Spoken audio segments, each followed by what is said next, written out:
ये सच जानने के बाद तुलसी के होश उड़ जाएंगे। जी हाँ, एक बार फिर वीरानी हाउस में लौट रहा है अंश का बेटा। और क्योंकि सास भी कभी बहू थी का आने वाला ट्विस्ट बेहद शॉकिंग होने वाला है। दोस्तों, आप देख रहे हैं कि अब नियति की हालत काफी खराब हो चुकी है। वह बार बार चीजें भूल जाती है और करण को ही अपना पति मान रही है।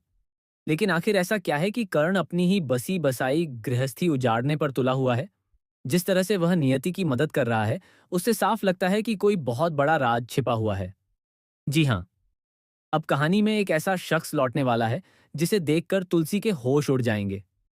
आने वाला है अंश का बेटा, जो कि नियति का ही बेटा है। इसी वजह से कर्ण नियति की मदद कर रहा है और कहीं न कहीं वह नंदिनी की भी इनडायरेक्ट मदद कर रहा है। आने वाली कहानी में कर्ण जो कुर्बानी दे रहा है, वह आप सभी को हैरान कर देगी। वह अपने बसे-बसाए घर को भी दांव पर लगा चुका है। दूसरी तरफ नियति अपने बेटे का इंतजार कर रही है, जो इतने समय बाद वापस लौट रहा है। माना जा रहा है कि यह बेटा अंश का ही है और यही कारण है कि कर्ण हर हाल में नियति का साथ दे रहा है। वहीं नंदिनी पूरी तरह टूट चुकी है, क्योंकि उसे यकीन हो गया है कि कर्ण का अफेयर चल रहा है। अब तो तुलसी को भी शक होने लगा है। तुलसी ने खुद कर्ण को एक औरत के साथ देख लिया है, हालांकि उसने अभी तक नंदिनी को इस बारे में कुछ नहीं बताया। अब शो में एक बहुत ही दिलचस्प मोड़ आने वाला है।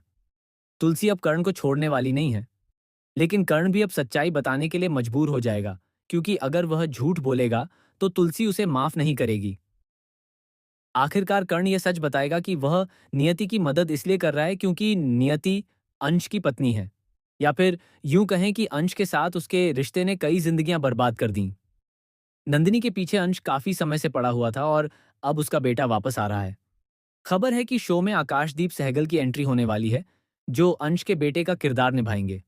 यानी जैसे ही तुलसी अंश के बेटे को देखेगी, उसके होश उड़ जाएंगे, क्योंकि अंश का अंत खुद तुलसी ने ही किया था। उसके पाप इतने बढ़ गए थे कि उसका खत्म होना तय था। अब जब तुलसी का सामना नियति और उसके बेटे से होगा तो वह क्या करेगी? और नंदिनी जब अंश के बेटे को देखेगी तो उसकी क्या हालत होगी?